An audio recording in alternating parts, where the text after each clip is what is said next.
When it comes to an emergency fund, do you really need one? The true answer is absolutely. So with life's unexpected events, there's gonna be a point where you're gonna have an emergency expense. Whether you're a homeowner, car repairs, an emergency is defined as something that is out of the ordinary and that is unexpected. Today's video, we're gonna be starting into part 2 of the video series, breaking down emergency fund planning and really what does it mean. So breaking it down, first part we're gonna do, guys, is assessing your monthly expenses. If you went over part 1 and you've actually built the budget, you have everything kind of slated and everything queued up, you know exactly where your monthly expenses sit. Now, this includes rent, mortgages, utilities, groceries, insurance, loan payments, also a lot of the unexpected expenses that are going to be covered with the emergency fund. This is planning for something to happen. Now, when you look at your two types of expenses, the fixed and the variable expenses, you're going to have to kind of forecast or take into account what these are as well. Part 2, guys, calculating 3 to 6 months of your expenses. This is a true emergency fund. So if you're at this point, you've also done the debt consolidation and elimination. So when you get to calculating 3 to 6 months of living expenses, that means the debt is gone from your life. Congratulations, you are completely debt free. But breaking out the 3 to 6 months, this is going to give you a fallback of the emergency fund. And this is really the true target when it comes to an honest, tried and true emergency fund.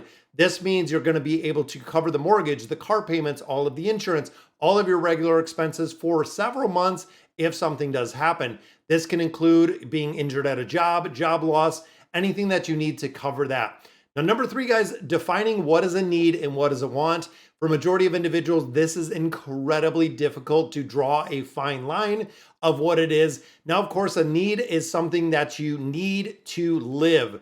Now, that includes a house, you need transportation, especially if you are commuting to your job. You need food, you need water, you need lights, you need heat. Doesn't mean a lot of other things that really do fall into the want category where you need clothing. Now, again, this is where a lot of people kind of allocate different funds, but this is also where the lines can get blurred. Where do you need a shirt that's $10 or do you need a shirt that is $80? Fundamentally doing the exact same thing. And this is where you have to take accountability of your budget and exactly how you're budgeting for the needs that you have within your life. Number 4, guys, identifying potential emergency situations. This is very important, guys. When the financial strain comes from job loss, medical emergencies, home repairs, vehicle repairs, you really need to look and make sure that your emergency fund is able to cover these situations.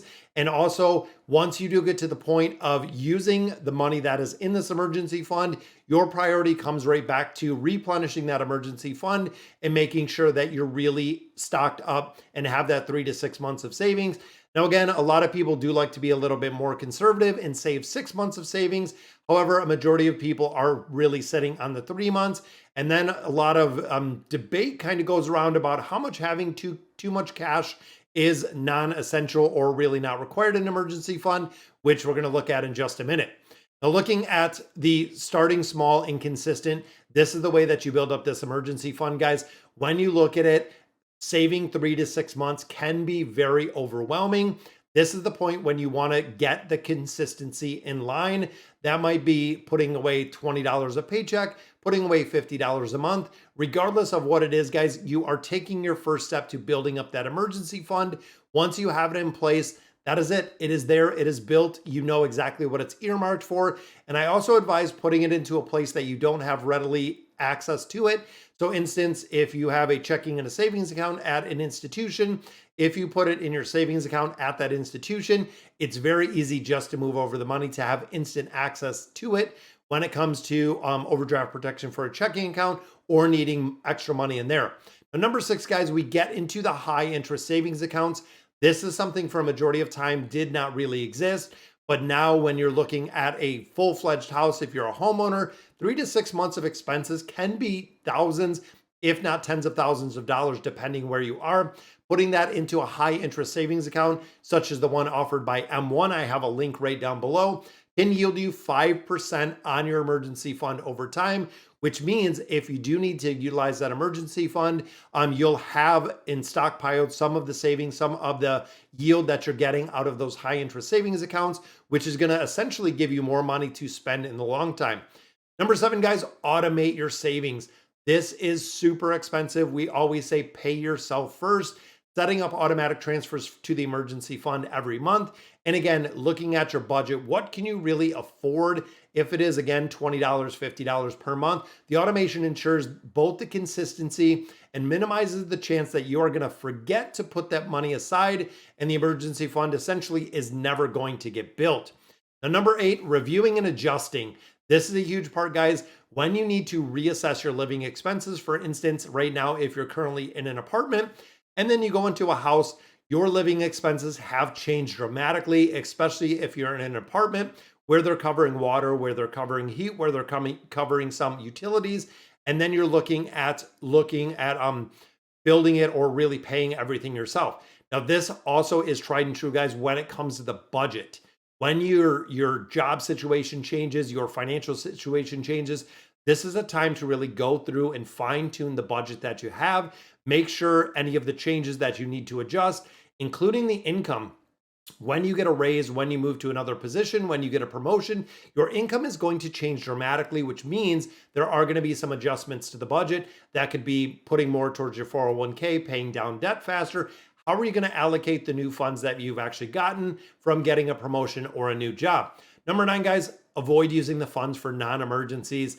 This is one of the absolute easiest traps to fall in, is when you look at what really constitute as an emergency, it is a larger unexpected expense. Avoid dipping in the fund for non-essential things. For instance, if you're a little bit short because you overspent in your budget and you have to pay for, let's say, your water bill, or you have to pay for something out of or that's kind of the ordinary, but because of your poor planning, you have to dip into that emergency fund. That is not what it's for, guys. That is not the emergency fund's purpose. And you're going to find if you start dipping into it for some non-essential things, just because of poor budgeting habits or poor spending habits, you're going to start doing it more and more. And then eventually that emergency fund is going to be completely eliminated because you've already gotten into the regular ability to go in there and pull money out of there. And number 10, guys, replenishing after the withdrawals. This is another one, guys, that is super, super expensive. For instance, let's say I have 3 to 6 months of an emergency fund set aside and my hot water heater goes out at the house or the furnace goes out. Furnaces run about $7,000 to $10,000. So I take my 3 to 6 months of expenses. I cover that $10,000 expense. Then I go right back into the replenishment as soon as possible based on my emergency fund and how much I do need in there, keeping that 3 to 6 months. Now, this, of course, is going to be a little bit different, again, depending on the situation that you find yourself in, depending on the expenses that you do have. If you have a home, if you have one car, if you have 2 cars, you can add up expenses pretty quick, especially if you have 1 income or 2 incomes. But this, you really have to take, again, accountability to your emergency fund and knowing exactly what is in there and how much you do need to really cover those 3 to 6 months of expenses.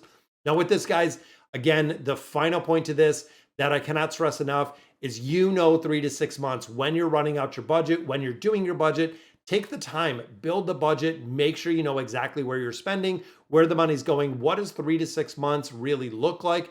Be completely honest with yourself, guys. Most of the financial scenarios and situations do not work if you are not honest with yourself when it comes to building out that emergency fund. That'll do it for the video, guys, and I'll catch you in the next video.